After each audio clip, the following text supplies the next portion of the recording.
Hello बच्चों, good afternoon. सामाजिक विज्ञान के अंतर्गत हम लोग भूगोल में 6वां चैप्टर विनिर्माण उद्योग पढ़ेंगे, क्योंकि अब इतिहास ख़त्म हो चुका है। इतिहास में 8 चैप्टर थे जो पिछले वीडियो में ख़त्म हो चुका है, और भूगोल में हम 6वें चैप्टर पर पहुंच गए हैं। कुछ चैप्टरों का हमने क्वेश्चन आंसर भी कर दिया है बच्चों। अभी पूरा करने के बाद फिर रिवीजन करते हुए क्वेश्चन आंसर करेंगे। तो बच्चों, आज हम विनिर्माण उद्योग के विषय में पढ़ेंगे। जैसा कि हम सभी जानते हैं, हमने देखा है कि कृषि कार्य के द्वारा उद्योग धंधों के लिए कच्चा माल प्राप्त होता है। हम सभी यह बात जानते हैं, अच्छी तरह से जानते हैं बच्चों, कि उद्योग धंधे, जो बहुत सारे उद्योग धंधे हैं, वो किस पर आधारित हैं? कृषि कार्य के द्वारा जो कच्चा माल प्राप्त होता है उसी पर आधारित उद्योग हैं। और विनिर्माण उद्योग किसे कहते हैं? कच्चे माल को, कच्चे पदार्थ को मूल्यवान उत्पाद में परिवर्तित कर देना। कच्चा पदार्थ कहाँ से आता है बच्चों? कृषि क्षेत्र से आता है। तो इस कृषि क्षेत्र से आने वाले कच्चे पदार्थ को मूल्यवान उत्पाद में परिवर्तित कर अधिक मात्रा में वस्तुओं का उत्पादन करना विनिर्माण उद्योग कहलाता है। एक बार फिर से समझा दे रहे हैं, विनिर्माण उद्योग किसे कहते हैं? सरल शब्दों में, कृषि क्षेत्र के कच्चे माल को मूल्यवान उत्पाद के रूप में परिवर्तित कर अधिक मात्रा में वस्तुओं का उत्पादन करना ही विनिर्माण उद्योग कहलाता है। अब आगे बढ़ते हैं। विनिर्माण उद्योग द्वितीयक क्षेत्र के अंतर्गत आता है। 3 क्षेत्र होते हैं: प्राथमिक क्षेत्र, द्वितीयक क्षेत्र और तृतीयक क्षेत्र। तो विनिर्माण उद्योग किस क्षेत्र में आता है बच्चों? द्वितीयक क्षेत्र में आता है। द्वितीयक गतिविधियों में कार्यरत लोग कच्चे माल से अंतिम उत्पाद का निर्माण करते हैं। तो उदाहरण के लिए, क्या आप जानते हैं कि कागज, लकड़ी से, चीनी, गन्ने से, लौह इस्पात, लौह अयस्क से तथा एल्यूमिनियम बॉक्साइड से निर्मित है। और विनिर्माण का अर्थ अभी अभी हमने बताया, जैसा कि कच्चे पदार्थ को मूल्यवान उत्पाद में परिवर्तित कर अधिक मात्रा में वस्तुओं के उत्पादन को विनिर्माण या वस्तु निर्माण कहा जाता है। हम सभी जानते हैं कि कई किस्म के कपड़े ऐसे रेशों से बनते हैं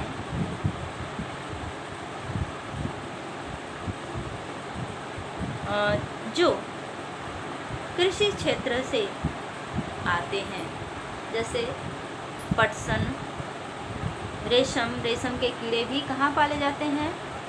खेतों में शहतूत की डंडी गाड़ करके उसी पर रेशम के कीड़े पाले जाते हैं।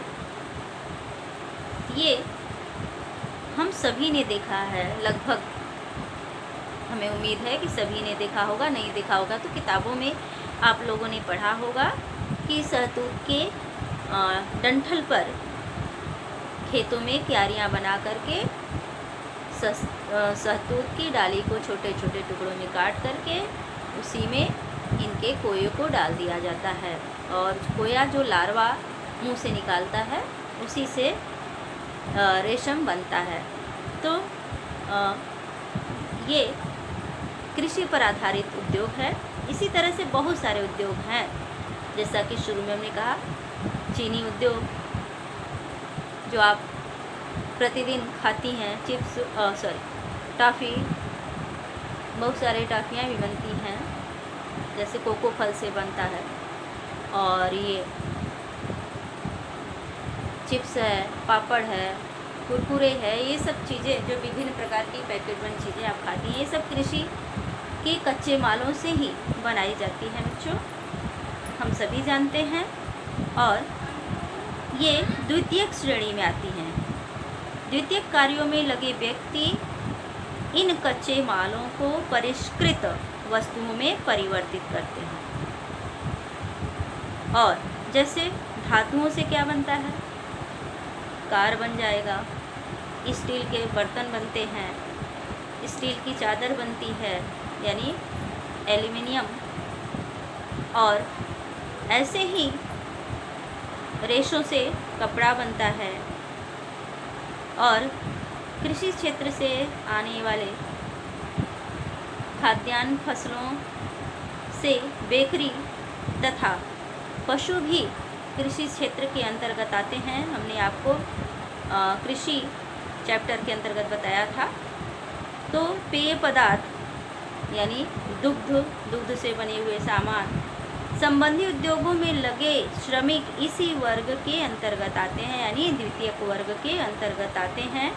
और कुछ व्यक्ति सेवाएं प्रदान करने में रोजगार पाते हैं, जो कि तृतीय वर्ग में आते हैं। किसी देश की आर्थिक उन्नति विनिर्माण उद्योग के विकास से मापी जाती है, यानी देश के विकास को हम विनिर्माण उद्योग के विकास से मापते हैं। अब प्रश्न उठता है कि विनिर्माण उद्योग का अर्थ क्या है। अभी हमने शब्द का अर्थ बताया, विनिर्माण उद्योग। तो विनिर्माण उद्योग का शाब्दिक अर्थ है निर्माण करना, विनिर्माण मतलब पुनः निर्माण करना। अब जैसे गेहूं से मैदा बनाया जाता है, आप सभी जानते हैं। गन्ने से चीनी बनाई जाती है बच्चों, ये आप सभी जानते हैं। लेकिन क्या हम चीनी को सीधे पैदा कर सकते हैं? नहीं कर सकते। तो इस प्रक्रिया में क्या होता है, पहले गन्ना उत्पन्न हुआ, तो क्या हुआ, गन्ने से फिर चीनी बना। इसी तरह से गेहूं से मैदा, तो ये पुनः निर्माण किया गया। तब एक वस्तु जो पहले से बनी हुई है, उत्पन्न हुई है, उसी से दूसरी वस्तु बनाई जा रही है, जो पहली की अपेक्षा क्या हो जाती है, दूसरी और अधिक कीमती हो जाती है। जैसे गन्ना चीनी की अपेक्षा बहुत सस्ता होता है, इसी तरह से गेहूँ जो होता है वो सस्ता रहता है, और उसी से के द्वारा बनाया गया मैदा काफ़ी महंगा होता है गेहूं की अपेक्षा। तो इस प्रकार कच्चे माल को मूल्यवान कर देना, पुनः निर्माण कर देना ही क्या कहलाता है, विनिर्माण उद्योग। शारीरिक, और यह होता किसके द्वारा है, शारीरिक एवं यांत्रिक शक्ति द्वारा। तब मनुष्य भी लगते हैं, श्रमिक लगते हैं ना, किसी भी उद्योग धंधे में श्रमिक ही मशीनों को चलाते हैं। तो श्रमिक क्या हो गया, शारीरिक एवं यांत्रिक यानी मशीनों द्वारा विभिन्न प्रकार की तकनीकी की सहायता से, विभिन्न प्रकार की तकनीकी यानी मशीनों के विभिन्न प्रकार के मशीनों की जानकारी के सहायता से कच्चे माल को पक्के माल या निर्मित माल में परिवर्तित कर अधिकाधिक उपयोगी बनाने वाले प्रक्रम को विनिर्माण उद्योग कहते हैं। तो बच्चों, हम अपेक्षा करते हैं कि विनिर्माण उद्योग का अर्थ आप लोगों को समझ में आ गया होगा। एक बार फिर प्रकाश डाल दे रहे हैं। विनिर्माण यानी विनिर्माण, पुनः निर्माण। उद्योग में क्या होता है आप सभी जानते हैं। कच्चे माल को पक्के माल या परिष्कृत माल में परिवर्तित किया जाता है। और किसके द्वारा किया जाता है बच्चों? मशीनों द्वारा। तो विनिर्माण का अर्थ क्या हुआ कि शारीरिक एवं यांत्रिक शक्ति के द्वारा विभिन्न प्रकार की तकनीकों की सहायता से कच्चे माल को पक्के माल या निर्मित माल में परिवर्तित कर उसको और अधिक मूल्यवान बना देना ही विनिर्माण उद्योग कहलाता है।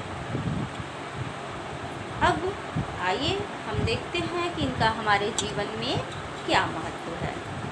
विनिर्माण का हमारे जीवन में क्या महत्व है? विनिर्माण का महत्व, तो विनिर्माण उद्योग अत्यंत महत्वपूर्ण है। इसे आर्थिक विकास का आधार स्तंभ माना जाता है। विनिर्माण उद्योग को क्या माना जाता है बच्चों? आर्थिक विकास का आधार स्तंभ माना जाता है। आर्थिक विकास की रीढ़ समझा जाता है। क्यों माना जाता है? इसके निम्न कारण है। पहला क्या है? विनिर्माण उद्योग कृषि के आधुनिकीकरण में सहायक है। क्या है? कृषि के आधुनिकीकरण में सहायक है, वरना द्वितीयक और तृतीयक सेवाओं में रोजगार उपलब्ध कराकर कृषि पर हमारी निर्भरता को कम करते हैं। नहीं तो क्या होता कि कृषि पर बोझ बढ़ जाता।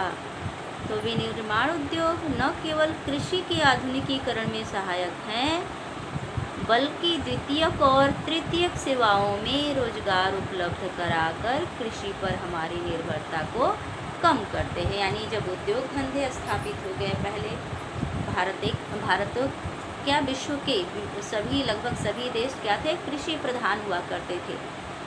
और जब यूरोप में औद्योगिक क्रांति हुई, विभिन्न मशीनों का आविष्कार हुआ, तो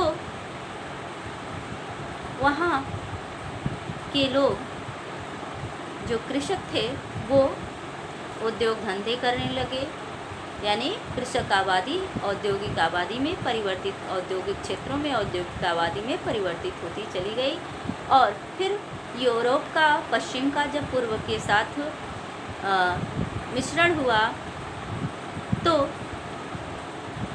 पूर्व में भी एशिया महाद्वीप के साथ साथ विभिन्न महाद्वीपों में उद्योग धंधों का विकास हुआ औपनिवेशिक काल में। और जैसे जैसे उद्योग धंधों का विकास होता चला गया बच्चों, वैसे वैसे लोग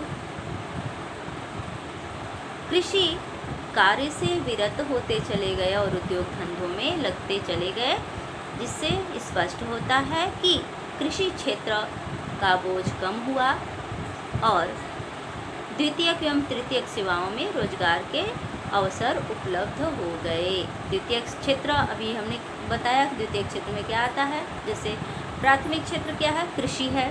द्वितीयक क्षेत्र में उसका दूसरा रूप बदल दिया जा रहा है, जैसे गेहूं से मैदा, गन्ने से चीनी, तो दूसरा रूप तैयार करने वाला द्वितीयक क्षेत्र। और तृतीयक क्षेत्र में क्या है? सेवाएं प्रदान करने वाले तृतीयक क्षेत्र में आते हैं। यानी विलासिता की वस्तुएं सभी तृतीयक क्षेत्र में आती हैं। अभी एक एक करके हम प्रकाश डालेंगे। तो ये द्वितीयक क्षेत्र और तृतीयक क्षेत्र में रोजगार उपलब्ध हो गया। और रोजगार उपलब्ध कराने में कौन सहायक है? विनिर्माण उद्योग। दूसरा क्या है? देश में औद्योगिक विकास बेरोजगारी तथा गरीबी उन्मूलन की एक आवश्यक शर्त है। तो विनिर्माण उद्योग द्वितीयक और तृतीयक क्षेत्र में रोजगार उपलब्ध कराकर लोगों की कृषि पर आधारित आय की निर्भरता को कम किया ही साथ में कृषि के आधुनिकीकरण में सहायक होकर हमारी अर्थव्यवस्था का आधार स्तंभ भी बन गया। भारत में सार्वजनिक तथा संयुक्त क्षेत्र में लगे उद्योग। भारत में मिश्रित अर्थव्यवस्था है, जैसा कि हम सभी जानते हैं। यहाँ पर मिश्रित अर्थव्यवस्था कार्य करती है।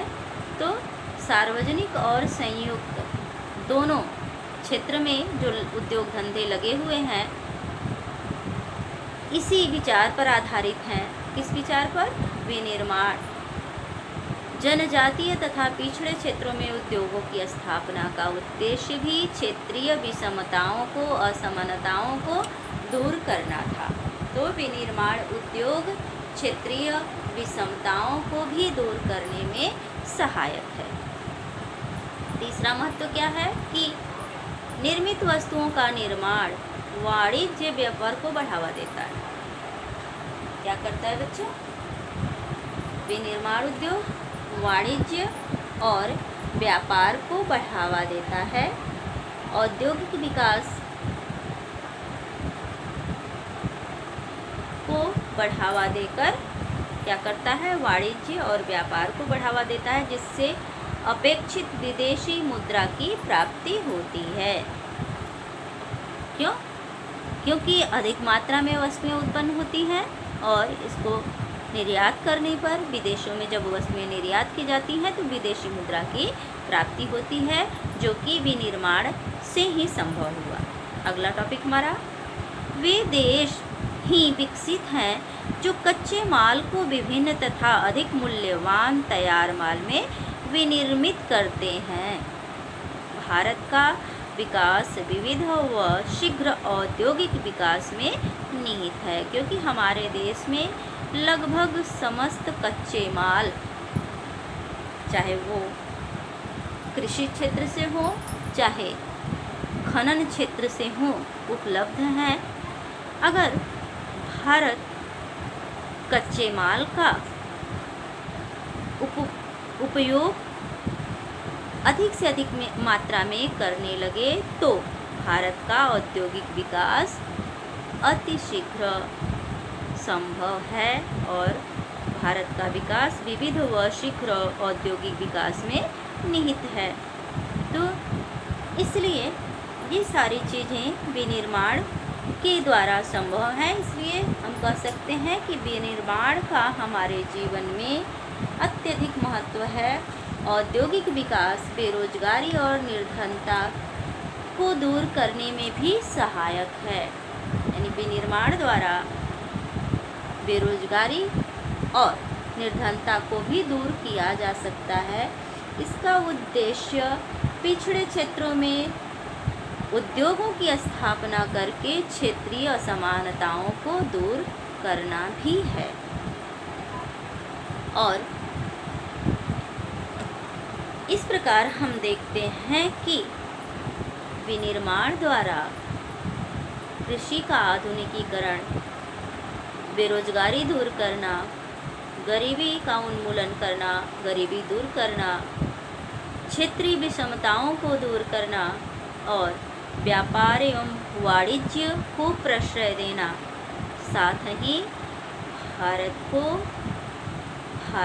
को एक विकसित देश बनाने में विनिर्माण का महत्वपूर्ण योगदान है।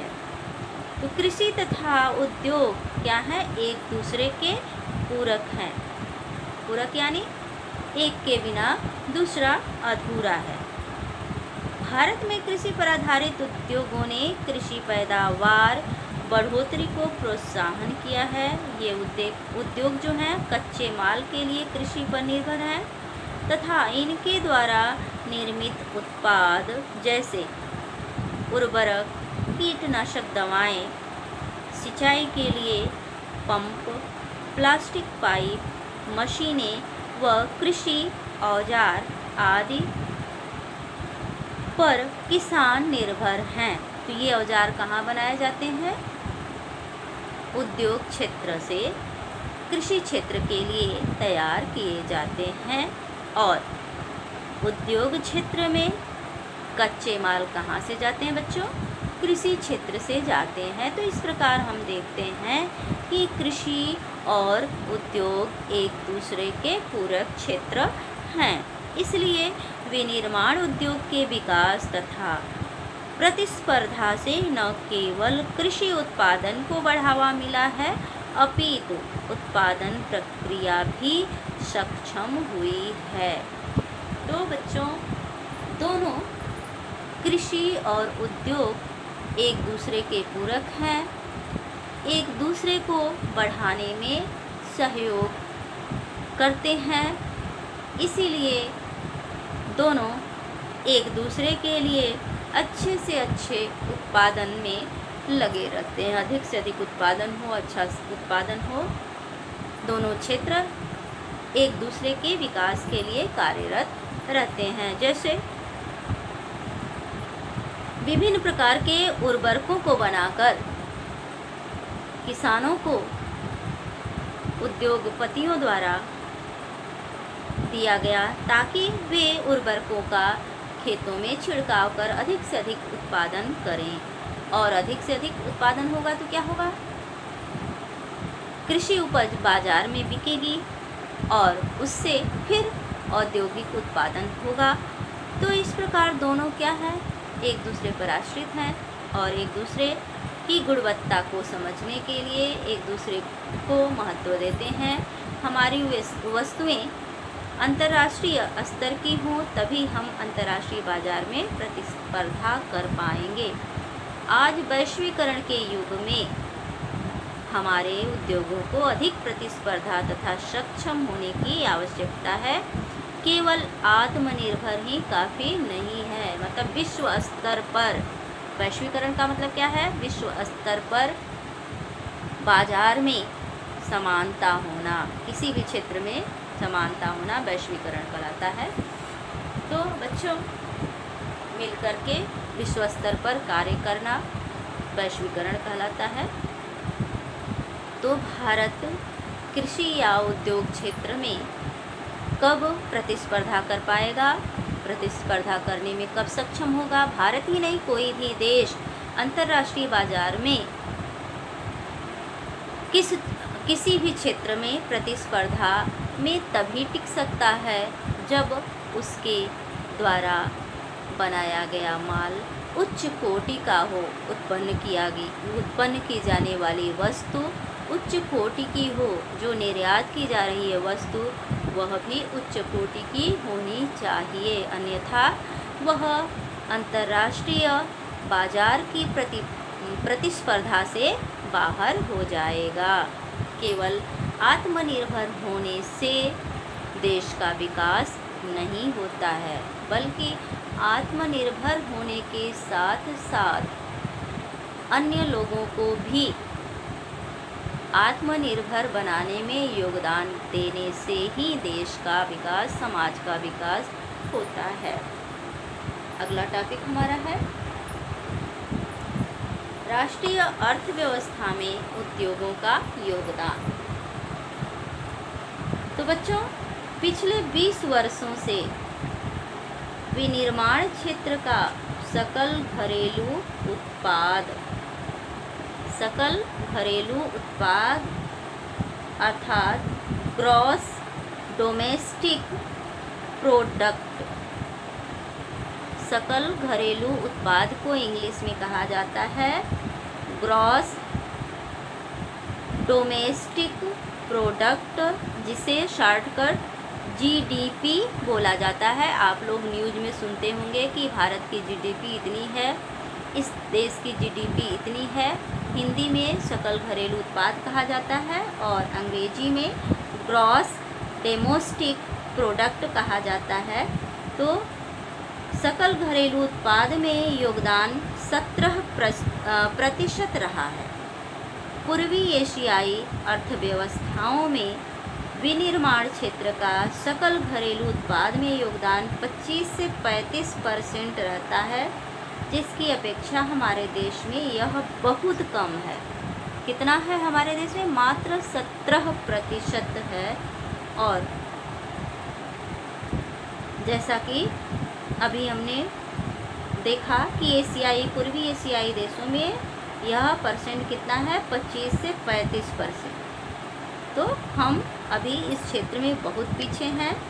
अगले कुछ वर्षों में आवश्यक वृद्धि दर 12% रही, जो पिछले दशकों में केवल 7% के आसपास ही रही। विनिर्माण उद्योग क्षेत्र में विकास करने के लिए सरकार ने राष्ट्रीय विनिर्माण प्रतिस्पर्धा परिषद की स्थापना की है। राष्ट्रीय विनिर्माण प्रतिस्पर्धा परिषद नेशनल मैन्युफैक्चरिंग कॉम्पिटिटिवनेस काउंसिल की स्थापना की है। अब हम उपर्युक्त आंकड़ों के आधार पर क्या कह सकते हैं कि उपयुक्त सरकारी नीतियां तथा औद्योगिक उत्पादन में बढ़ोतरी के लिए हमारे अर्थशास्त्रियों ने सरकार को सुझाव दिया, और नए प्रयासों से अर्थशास्त्रियों का अनुमान है कि विनिर्माण उद्योग अगले 1 दशक में अपना लक्ष्य पूरा कर लेगा।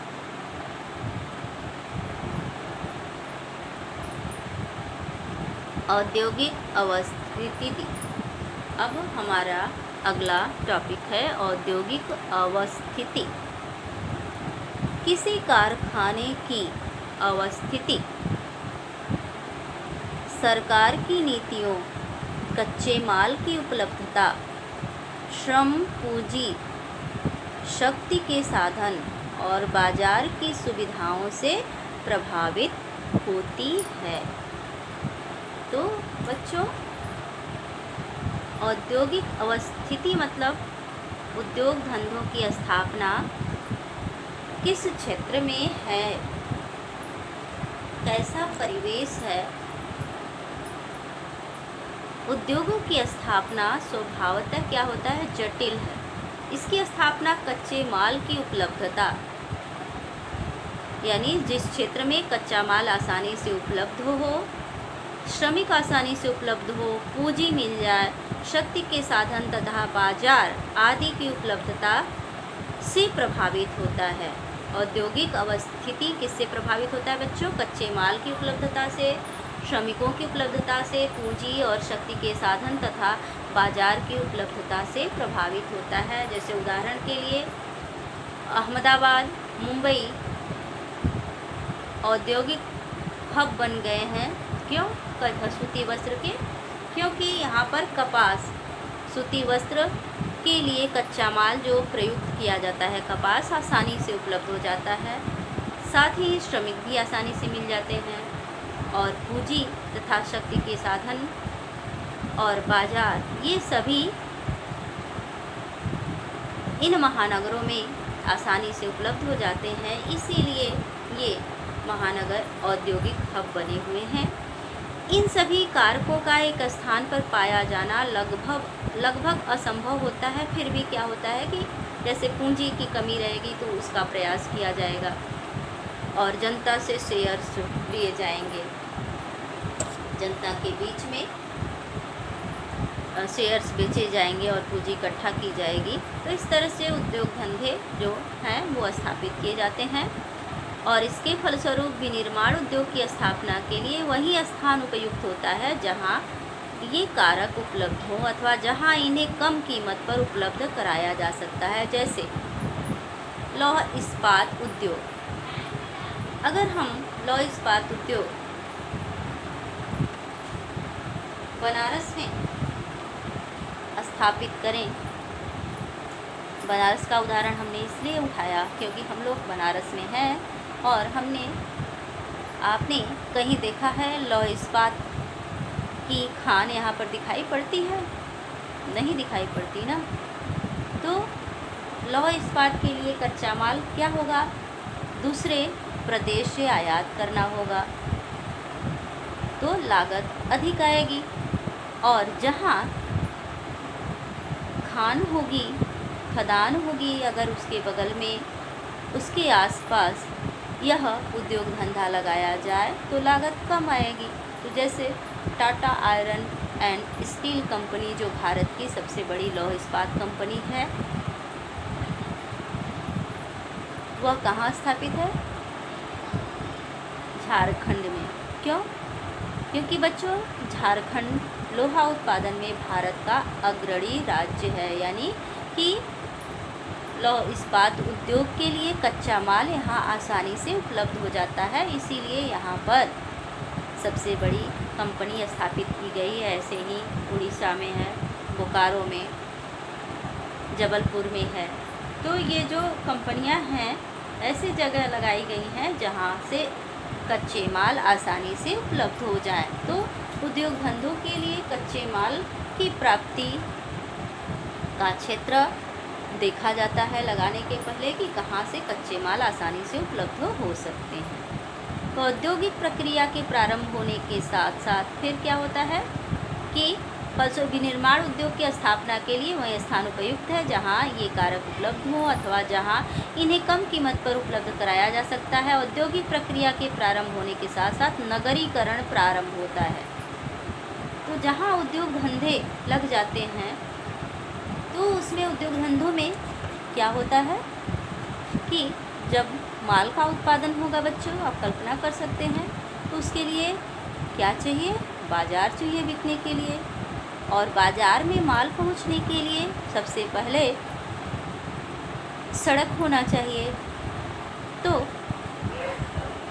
सड़क का निर्माण, फिर बाज़ार बसाया जाता है। फिर सबसे पहले क्या होता है? श्रमिक वर्ग कार्य करने के लिए उद्योग धंधे में आते हैं, उनके लिए आवास की व्यवस्था की जाती है, कॉलोनी बनाई जाती है। तो इस प्रकार नगर का निर्माण हो जाता है और लोगों के लिए समस्त सुविधाएं, जो वर्कर्स काम करते हैं उनके लिए स्वास्थ्य की सुविधा, उनके बच्चों के लिए शिक्षा की सुविधा, उनके आवास की सुविधा, ये सारी सुविधाएं जो हैं जिस भी जगह उद्योग धंधे स्थापित होते हैं वहाँ पर उपलब्ध कराई जाती है। इस प्रकार नए नए नगरों का निर्माण हो जाता है, नगरीकरण प्रारंभ हो जाता है। जैसे एनटीपीसी आपने देखा है, एनटीपीसी के बाहर आपको कुछ भी नहीं दिखाई पड़ेगा, एनटीपीसी को बसाया गया है।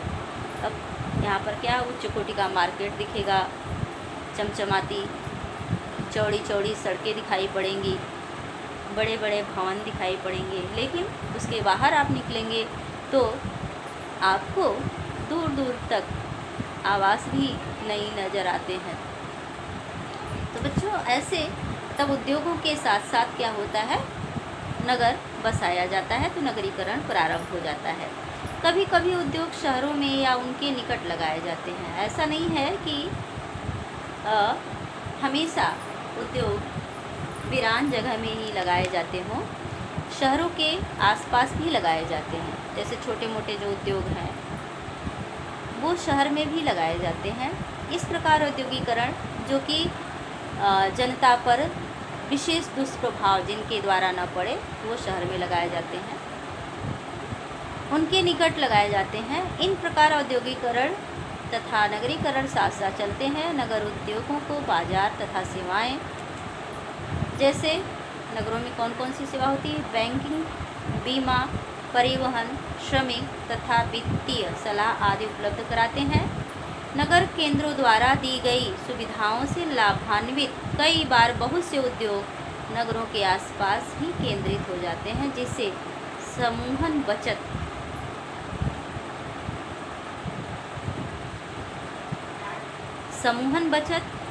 एग्लोमेरेशन इकोनॉमिक्स कहा जाता है। ऐसे स्थानों पर धीरे धीरे बड़ा औद्योगिक समूहन बन जाता है और स्वतंत्रता से पहले अधिकतर विनिर्माण उद्योगों की स्थापना दूरस्थ प्रदेशों से व्यापार पर आधारित था, यानी महानगरों तक ही व्यापार होता था। जैसा कि पिछले इतिहास के अंतर्गत आप लोगों ने पढ़ा, कलकत्ता, मुंबई, चेन्नई, ये शहर ब्रिटिश काल में औद्योगिक नगर के रूप में विकसित हुए थे और परिणाम स्वरूप कुछ एक नगर औद्योगिक केंद्र के रूप में उभरे जो ग्रामीण कृषि पृष्ठ प्रदेश से घिरे थे।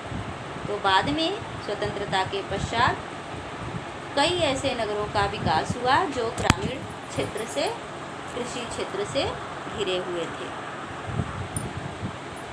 अब है ये चार्ट है उद्योग बाजार संबंध। तो उद्योग और बाजार का क्या संबंध होता है? तो उद्योग उस स्थान पर आसपास अवस्थित होते हैं जहां बाजार उपलब्ध हो। तो उद्योग बाजार का संबंध क्या है? निवेश। सबसे पहले क्या होता है? उद्योग में निवेश किया जाता है, यानी लगाया जाता है। क्या लगाया जाता है? कच्चा माल तथा उसके घटक, विभिन्न घटक कौन कौन से हैं?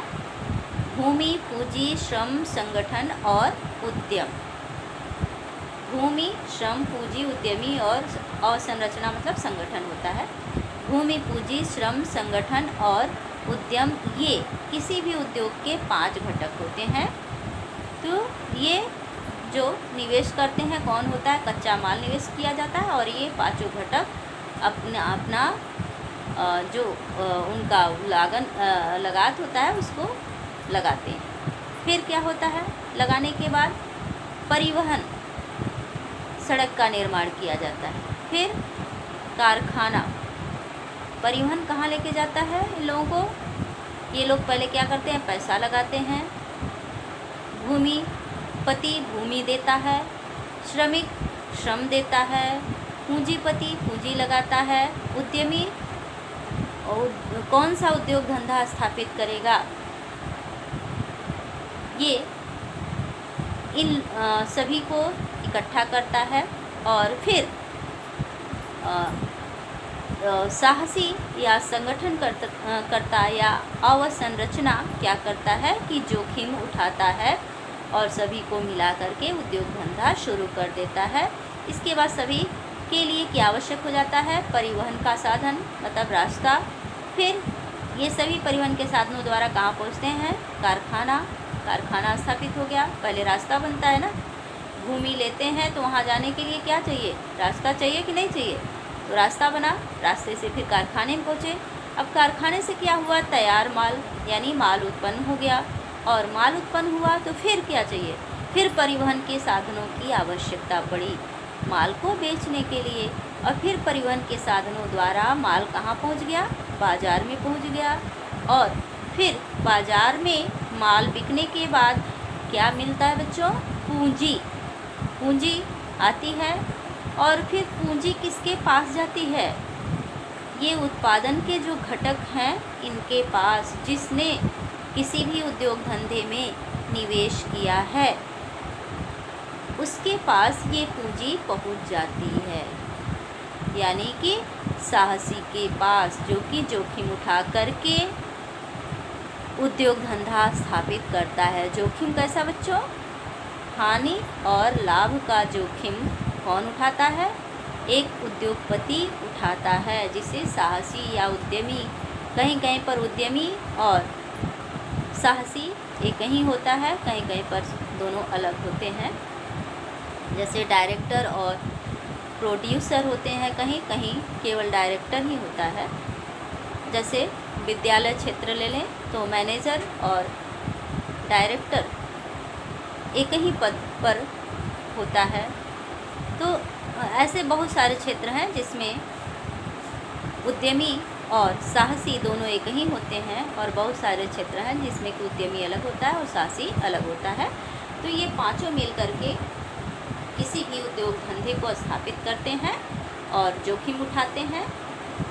और भूमि को लगान के रूप में मिलता है, श्रमिक को जो श्रम का होता है ब्याज वो किस रूप में मिलता है? वेतन के रूप में मिलता है। पूंजी का ब्याज मिलता है, उद्यमी का उसका वेतन मिलता है और साहसी को उसका लाभ मिलता है। तो इस प्रकार जो है विभिन्न तत्व, विभिन्न घटक मिलकर के किसी भी उद्योग धंधों की स्थापना करते हैं और किसी उद्योग की अवस्थिति का निर्धारण उसकी न्यूनतम उत्पादन लागत से निर्धारित होता है। तब उत्पादन लागत कितना लगा है, उसके बाद अपना लाभ जोड़ करके कोई भी सामान बाजार में उतारा जाता है। सरकारी नीतियों तथा निपुण श्रमिकों की उपलब्धता भी उद्योगों की अवस्थिति को प्रभावित करती है। अगर निपुण श्रमिक रहेंगे तो कोई भी उद्योग धंधा सफल रहेगा। अगर निपुण श्रमिक नहीं है, माल उच्च कोटि का उत्पन्न नहीं करते हैं, तो फिर क्या होगा बच्चों कि कंपनी डूब जाएगी, क्योंकि बाज़ार में माल नहीं बिकेगा। अगर उच्च कोटि का माल है, उच्च कोटि का प्रोडक्ट है, तो बाज़ार में जल्दी से सेल हो जाएगा और जो लागत लगा है वह निकल आएगा और फिर उद्योग धंधों में लगे घटकों में लाभ को बांट लिया जाता है और इस प्रकार कंपनी जो है लाभ में चलती है। और जहाँ श्रमिक निपुण नहीं होते हैं, प्रशिक्षित नहीं होते हैं, वह कंपनी क्या होती है, घाटे में चलने लगती है और एक समय ऐसा आता है कि उसमें तालाबंदी हो जाती है। तो ये सारी चीज़ें जो है उद्योग और बाज़ार में संबंधित होनी चाहिए और उद्योग और बाज़ार का भी घनिष्ठ संबंध होता है, दोनों एक दूसरे पर आश्रित होते हैं। अब हमारा अगला टॉपिक है उद्योगों का वर्गीकरण। इस पर हम अगले वीडियो में प्रकाश डालेंगे। धन्यवाद बच्चों।